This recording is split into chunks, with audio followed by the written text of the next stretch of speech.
Nissan really has upped their game in terms of, the ease of use for this vehicle, the comfort, the performance, and you know what, styling is subjective. I think it looks kind of cool. It's like a mini Aria versus, almost like an Audi e-tron as well. Welcome to Everyday Reviews and welcome to wet, very rainy Prince Edward County, Ontario. We're here, look at this. We have all three generations of the Nissan LEAF. It's the OG of the EV market. And this here is the 2026 here. It's all new. You have new range, we have new charging, and today we're gonna find out if this vehicle is still relevant and if it's a good option if you're in the market for a small compact EV. So let's roll some nicer B-roll from yesterday.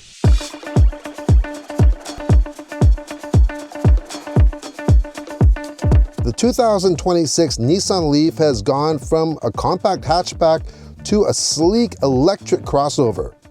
It's now lower, wider, and it's more aerodynamic than ever with a drag coefficient of just 0.26. Helping to achieve that, you have flush motorized door handles now, which have been winter tested, by the way. You have a sloping roof line inspired by the Nissan Z, and dramatic rear fenders, which gives it a more upscale and athletic look. At certain angles, I think it kind of has an Audi type of vibe.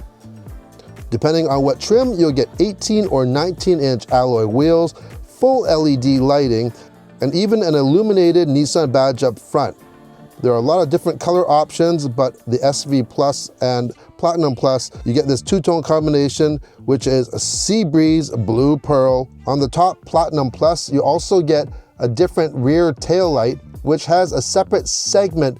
And to pay homage to the brand Nissan, there are a lot of little Easter eggs here because you see, Ni in Japanese is the number 2, and San is number 3, so 2 3s. There are a lot of these little 2 3s throughout the vehicle. And this Platinum Plus really showcases it with these holographic style 3D LED tail lamps. On the S and SV Plus, you get a manual rear hatch. On the Platinum Plus, you get a hands-free power rear hatch here. But once you open it up, opens up nice and wide, big area for storage. You can see we've got a carry-on here. This could easily handle at least 4 of these, and there's a false area under the floor for extra storage right there. If you're looking for a spare tire, no spare tire. You do get an inflator kit though. One feature that we just saw on the brand new Nissan Sentra is the automatic locking when you walk away. That's only on the top trim of the Sentra, but for this new LEAF, all trims get that feature. So I have the key fob in my pocket. You got those retractable flush door handles when you actually lock them, but when I walk away, it locks and the door handles go inside. Under the skin, the new LEAF comes with 2 powertrains. You have the standard version, which gets a larger 75 kilowatt hour battery. That is about 3 times the size of the first generation LEAF's battery. And you get 214 horsepower and 261 pound-feet of torque. This is a front wheel drive vehicle only. Range is rated up to 488 kilometers per charge. That's a big jump, huge over the previous LEAF. Later on, there will be a more affordable model with a smaller 52 kilowatt hour battery with 174 horsepower. Charging is faster too, and this is actually quite interesting. Nissan added both a J1772 and NACS port, and having one on each side of the vehicle gives you so many more charging options.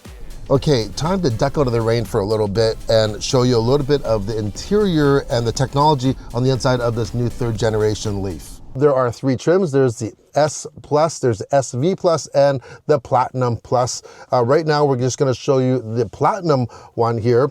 So, right off the bat, look at these screens here. Standard, you get dual 12.3-inch screens, but if you go into the SV Plus and the Platinum Plus, you get upgraded to dual 14.3-inch screens. Lots of real estate, but even if you have the smaller screen, guess what? They have made the around view monitor, the camera, it comes standard regardless of trim. I absolutely love that. You don't have to buy the top trim to get that anymore. That's so good on that. This is a Google-based system, but you do have wireless Apple CarPlay and Android Auto. We also have heated front and heated rear seats. You get a heated steering wheel. This material is called Tailor Fit, by the way. It is an artificial leather. It's supposed to be quite durable. It's made of about 65 to 68% recycled material, and it's softer than real leather. I think it looks great. And these are the zero gravity seats, by the way, meaning, hey, they weren't working with NASA, but using the same technology,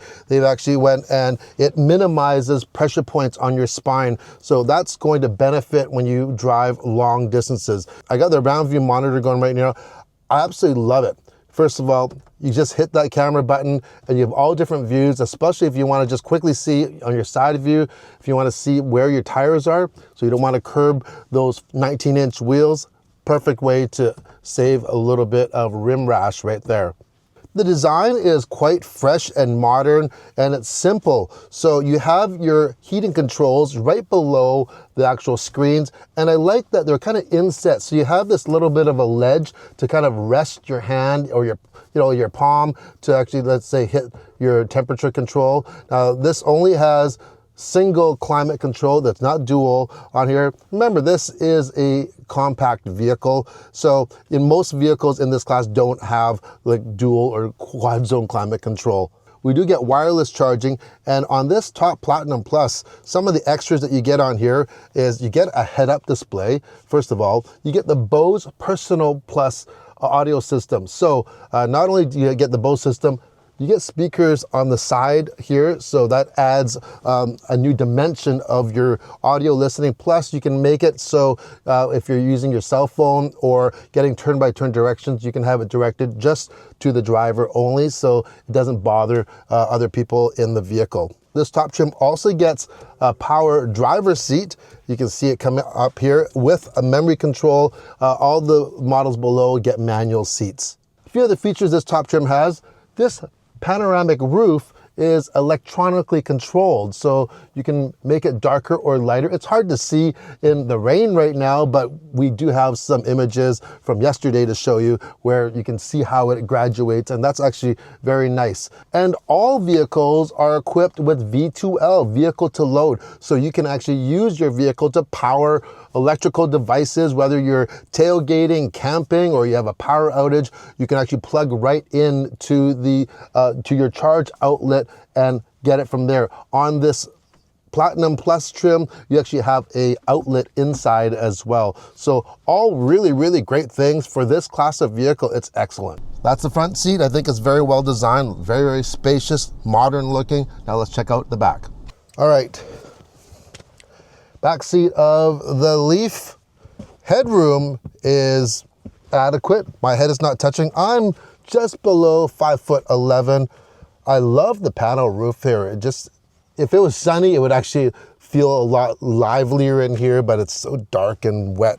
But knee room, remember, we actually adjusted the seat for my driving position. There is a little bit of a carve out in the seat back for your knees. So my knees probably have this much room before they would actually touch. And my feet do fit under. It's not a lot of room for your feet, but my feet do fit under. And this, of course, being on an EV, it does have a completely flat floor here. There's our two USB-Cs. We have heated seats in the rear and our plug for the rear. This doesn't have as much room, let's say, as the Ioniq 5, but this definitely is not in the same class. This is more like the Kona EV or the Kia Niro for size comparison. Okay, off we go in the new Leaf. To the floor.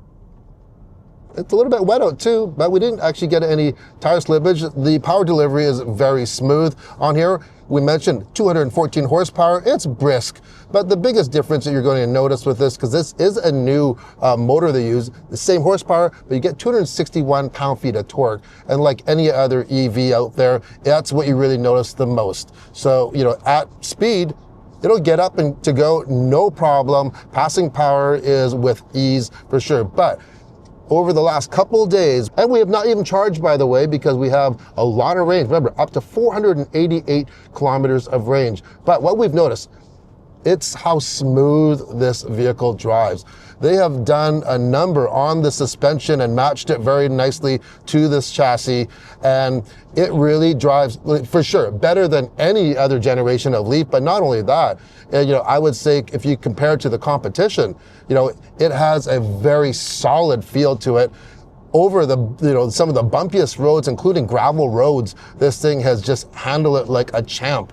And of course, it's nice and quiet inside here. We're going over, this is a rough road we're going. There's a lot of cracks and bumps on this road. You can probably hear it, but it's so solid. It really, really is. So Nissan has done a great job on the tuning of the suspension, but not only that, the experience that you get here is definitely more of a premium experience over what, the competition or the previous generations were.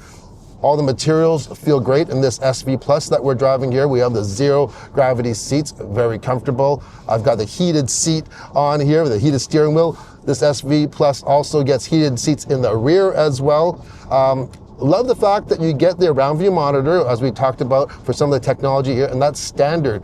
However, I do wish though that you do have to actually access some of the things like the climate control, not the temperature control, but if you want to actually adjust your climate control, you have to do it through the screen. And I wish they actually made a separate button for that in their kind of permanent dock they have just below that. It's a small thing. I know you'd get used to it, but I do wish that. What we did also get to experience though is how easy it is to charge this vehicle. Remember, up to 150 kilowatts of charging now. This is a thermally managed battery. That's great. But if you use the app that they have, you can basically plug and charge, it's called. And when you drive up to a charging station, including a Tesla supercharger, and so the NACS port is on the right side, you do have to pull up pretty close, but that cable, the short version on the older generations, will reach it. But just make sure, use that camera up front to actually really get as close as you can. But you just pull up, and the two things greet each other and do their handshake, so your car already knows and the charger already knows, and it unlocks it. You take the charger out and you plug it in. That's it. It'll start charging. When you're done, you can actually control it through the app if you choose to do so, and it'll just bill you automatically through your pre-entered credit card information. That easy. Over 25,000 charging stations in Canada, that's all you have to do. So that is an excellent feature. Nissan really has upped their game in terms of, the ease of use for this vehicle, the comfort, the performance, and what, styling is subjective. I think it looks kind of cool. It's like a mini Aria versus, almost like an Audi e-tron as well. For those that want to eke out the most efficiency out of their EV, of course, there's regen braking, and there are different steps that you can do. Behind the steering wheel, you have paddles, so we can adjust the amount of regen with the paddles, and you can see it directly right on the driver display there. And for a maximum right now, if I let off, you can feel quite a bit of regen. If you want to actually do it even quicker, there's an E-step button. We press that. Now E-step is activated. Essentially, this is turning this into one pedal driving. So when I let off, it actually has a more progressive start when it actually starts slowing down. It's actually quite nice. Be aware though, it does not come to a complete stop. But I do like how smooth it is. And those that know me know that I'm not a big fan of regen braking, but I like the fact when manufacturers give you an option to turn it on or off. And this one is fairly smooth. So those that like regen will like this E-step. In Canada, pricing starts at $44,998 for the S Plus, $47,998 for the SV Plus, which I think will be pretty well the volume seller, and the top of the line Platinum Plus goes for $52,798. So who are the LEAF competitors? Well, we're looking at crossovers like the Hyundai Kona Electric, the Kia Niro EV, and the Chevrolet Bolt. Its advantages: it's one of the most affordable long-range EVs in Canada. It now supports Tesla's fast charging network, and it's backed by Nissan's long EV history. Over 12 billion electric miles have been driven globally. It's practical, efficient, and built for real-world Canadian conditions, from winter charging to everyday commuting. And I have to say this again, it does give you a very refined experience. Everything from the door feel, steering, the suspension works exceptionally well, and you get such a quiet cabin. All Nissan Leafs are built in Japan. There's our look at the brand new 2026 all-new Nissan Leaf. What do you think? Leave a comment below. You know, I think it's more capable, it's more connected, it's more practical. Is it relevant? Absolutely. I think Nissan did a great job. If you're in the market for a budget-friendly, small crossover electric vehicle that has a premium feel, this one kind of ticks all the boxes, and I really kind of like this color too. So once again, let me know what you think in the comments below. From rainy Prince Edward County, ciao. Like always, if you enjoyed this video or any content on the channel, I have a lot of videos and not just automotive. We have tech, outdoor equipment, including robotic lawnmowers and snow blowers, and even travel, so something for everyone. I would really appreciate if you hit that like and subscribe button. It's completely free, and it allows me to continue creating more content like this for you. Hope to see you on the next video. Bye.